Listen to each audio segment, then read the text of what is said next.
এই মুহূৰ্তত মই ঢেকিয়াজুলি বিধানসভা সমষ্টিত উপস্থিত আছোঁ আৰু নিৰ্বাচনৰ দিন চমু চাপি আহিছে। এনে সময়ছোৱাত আমি বিভিন্ন সমষ্টিলৈ গৈছোঁ আৰু যি ৰাজনৈতিক দলসমূহৰ প্ৰক্ষেপিত প্ৰাৰ্থীৰ মনৰ ভাৱ ল'বলৈ চেষ্টা কৰিছোঁ। আৰু এই মুহূৰ্তত আমাৰ সৈতে আছে মন্ত্ৰী অশোক সিংহাল ডাঙৰীয়া আৰু তেওঁক যিহেতু বিজেপিয়ে পুনৰবাৰ ঢেকিয়াজুলিৰ পৰা প্ৰক্ষেপ কৰিছে।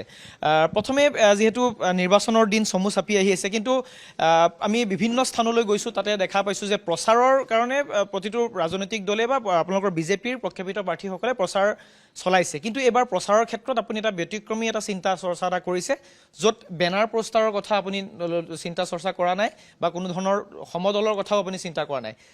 কাৰণটো কি আচলতে? ভাৰতীয় জনতা পাৰ্টিৰ সংগঠন ঢেকিয়াজুলি সমষ্টিত বহুত শক্তিশালী। ৰাইজে বহুত মৰম স্নেহ আমাক দি আছে আৰু এইবাৰ আমি সিদ্ধান্ত ল'লোঁ যে কোনো ধৰণৰ বেনাৰ পোষ্টাৰ ফ্লেক্স আমি নলগাওঁ। আমি ঘৰে ঘৰে যাম। আমাৰ কাৰ্যকৰ্তাই দলবদ্ধ হৈ ঘৰে ঘৰে যাব। ঘৰৰ মুখীয়াজনৰ, ঘৰৰ প্ৰধানজনৰ তেখেতসকলে আশীৰ্বাদ ল'ব, প্ৰণাম কৰিব, আশীৰ্বাদ ল'ব আৰু এই ঘৰত তেখেতৰ অনুমতি লৈ ভাৰতীয় জনতা পাৰ্টিৰ পতাকা আমি লগাম।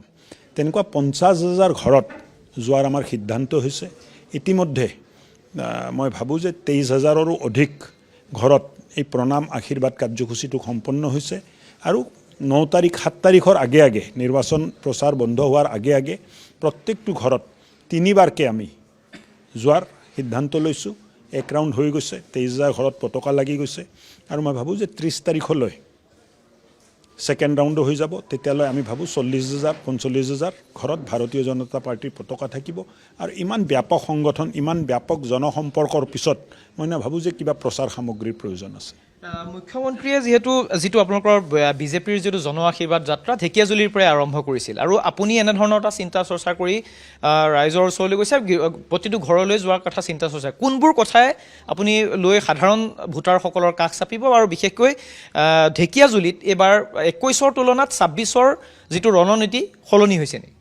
ৰণনীতি আমি সলনি কৰিছোঁ। ৰাইজৰ কাষ চাপিব নালাগে। আমি সদায় 5 বছৰে ৰাইজৰ কাষত থাকোঁ, ৰাইজৰ লগত থাকোঁ, দুখে সুখে 5 বছৰ আমি কাম কৰোঁ।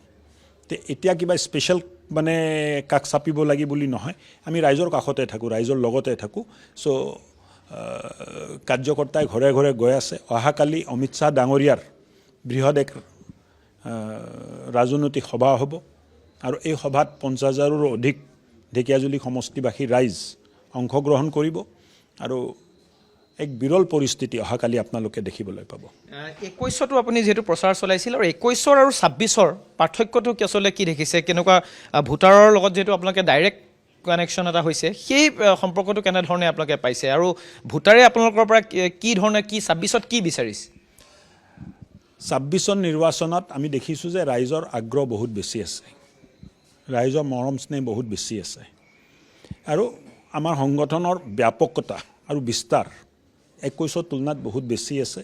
সেইকাৰণে ভাৰতীয় জনতা পাৰ্টি বহুত বিপুল ভোটত, আমাৰ সংকল্প হ'ল, সমূহ কাৰ্যকৰ্তাই বহি মিটিঙত আমি সিদ্ধান্ত হ'ল যে এইবাৰ আমি ঢেকিয়াজুলি সমষ্টিত 1 লাখৰ ব্যৱধানত নিজৰ প্ৰতিদ্বন্দ্বীক আমি পৰাভূত কৰিম। 1 লাখ ব্যৱধান, সেইটো কেনেকুৱা ধৰণৰ বিশ্বাসটো ক'ৰ পৰা, কেনেধৰণে আপুনি এইটো? ৰাইজৰ মৰম স্নেহ আশীৰ্বাদ, কাৰ্যকৰ্তাৰ উৎসাহ আৰু সমৰ্পণ। ইয়াত কংগ্ৰেছৰ যিগৰাকী প্ৰাৰ্থী আছিল, এসময়ত তেওঁ বিজেপিৰ কাৰ্যকৰ্তা আছিল, বিজেপিৰ পৰা গৈ তেওঁ এতিয়া কংগ্ৰেছৰ হৈ প্ৰাৰ্থিত্ব দিছে। যিহেতু তেওঁ গ্ৰাছৰুটত বিজেপিৰ কাৰ্যকৰ্তা হ'লে গ্ৰাছৰুটত তেওঁ কাম কৰে, কিন্তু এই নিৰ্বাচনৰ সময়ছোৱাত কেনেধৰণে আপুনি 1 লাখৰ কথা কৈ দিছে, তেওঁ আত্মবিশ্বাসী হৈ আছে, কিন্তু কংগ্ৰেছৰ প্ৰাৰ্থীগৰাকীয়ে কেনেকুৱা ধৰণৰ কিবা প্ৰত্যাহ্বান হ'বনে নহয় আপোনাৰ কাৰণে? মই নাভাবোঁ যে কিবা প্ৰত্যাহ্বান হ'ব। 1 লাখৰ কথা মই কোৱা নাই, সমূহ সংগঠনৰ নেতৃস্থানীয় ব্যক্তি ঢেকিয়াজুলি সমষ্টিত বহি সিদ্ধান্ত কৰিছে। এইটো অকল মোৰ ব্যক্তিগত সিদ্ধান্ত নহয় আৰু এই হিচাপতে ৰাইজৰ মৰম স্নেহে আশীৰ্বাদ আমি পাই আছোঁ। বিৰোধীয়ে বিশেষকৈ এটা কথা যে তেওঁলোকে অন্য ইছ্যুৰ কথা বিশেষকৈ সাধাৰণ জনতাৰ ওচৰলৈ লৈ যোৱা নাই, কিন্তু এটা ইছ্যুৰ কথা কৈ আছে যে তেওঁলোকে লোকেল চালানীৰ কথা, কিছুমান কথা তেওঁলোকৰ সাধাৰণ জনতাৰ মাজলৈ লৈ গৈছে। সেই প্ৰসংগটোৰ আপুনি উত্তৰ কেনেকৈ ধৰণে দিব? মই এতিয়া 100% লোকেল। 10 বছৰ আগত এই প্ৰশ্নটো কৰা হ'লেহেঁতেন বেলেগ কথা আছিল। এতিয়া মোৰ ঘৰ ইয়াত আছে, মোৰ কৰ্মস্থান এইটো, মোৰ ভোট দিয়া অধিকাৰ ইয়াত, আৰু স্থায়ী হ'বলৈ কি কৰিব লাগে? মই স্থায়ী বাসিন্দা এতিয়া ইয়াত। য'ত আপুনি থিয় হৈ মোৰ ইণ্টাৰভিউ লৈ আছে এইটো এই মাটিটো মোৰ নামত, এই ঘৰটো মোৰ নামত। স্থায়ী বাসিন্দা হ'বলৈ আৰু কি কৰিব লাগিব? আৰু বেলেগ কিবা আছে যদি মোক বুজাই দিয়ক। কিন্তু কংগ্ৰেছে বাংলাদেশৰ পৰা প্ৰব্ৰজন কৰি অসমলৈ অহা মানুহক খিলঞ্জীয়া বুলি মাতে। আৰু ঠিকে আছে, 10 বছৰ আগত মই বাহিৰৰ পৰা আহি ইয়াত নিৰ্বাচন খেলিলোঁ। ইয়াত কিন্তু এতিয়া মই হাড়ে হিমুজিয়ে ঢেকীয়াজুলিৰ হৈ গৈছোঁ, আৰু ঢেকীয়াজুলিৰ ৰাইজে মোক বহুত মৰম স্নেহ দি আছে, বহুত মৰম স্নেহ দি আছে। মই কোনোদিন পাহৰিব নোৱাৰোঁ। আৰু এই ঋণটো কোনোদিন এই ঋণটো কোনোদিন মই পৰিশোধ কৰিব নোৱাৰিম। এইটো আপুনি কৈছে কাৰণে মই আকৌ সুধিব লগা হৈছে যে জাতীয় পৰিষদ, ৰাইজৰ দল, কংগ্ৰেছ, এই যিটো বিৰোধী ঐক্যমঞ্চ, তেওঁলোকে বিশেষকৈ বিজেপিৰ এবাৰ দুগৰাকী প্ৰাৰ্থীক বিশেষকৈ তেওঁলোকে কিছুমান টাৰ্গেট কৰি লোৱা দেখা পোৱা গৈছে। আপুনি এগৰাকী মন্ত্ৰী অশোক সিংহল, আৰু দ্বিতীয়গৰাকী যি আমাৰ গুৱাহাটী চেণ্ট্ৰেলৰ পৰা প্ৰাৰ্থিত্ব লৈছে বিজয় গুপ্তা ডাঙৰীয়া। দুয়োগৰাকী বিশেষকৈ অসমীয়া ভাষী নহয়, হিন্দী ভাষী, আৰু তেওঁলোকক বিজেপিয়ে টিকট দি খিলঞ্জীয়াক অপমান কৰা বুলি এটা অভিযোগ উত্থাপন কৰি আছে। ইয়াৰ উত্তৰ আপুনি কেনেধৰণে দিব? মই অসমীয়া কওঁতে যদি আপোনাক লাগে যে মোৰ অসমীয়াটো শুদ্ধ নহয়, তেতিয়া আপুনি প্ৰশ্ন কৰিব পাৰে।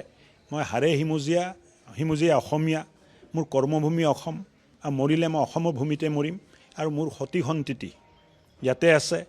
মোৰ দেউতাও জনসংঘত আছিল, আৰু জনসংঘত থাকোঁতে তেখেতে ইমাৰ্জেঞ্চিৰ সময়ত, যেতিয়া 17 মাহ জৰুৰীকালীন অৱস্থা আছিল, লোকতন্ত্ৰ বচাবৰ কাৰণে আন্দোলন কৰি তেখেত বহু মাহ জেলত থাকিছিল। গুৱাহাটী জেলত আছিল, নলবাৰী জেলত আছিল।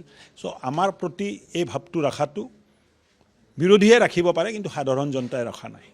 ধন্যবাদ জনাইছোঁ।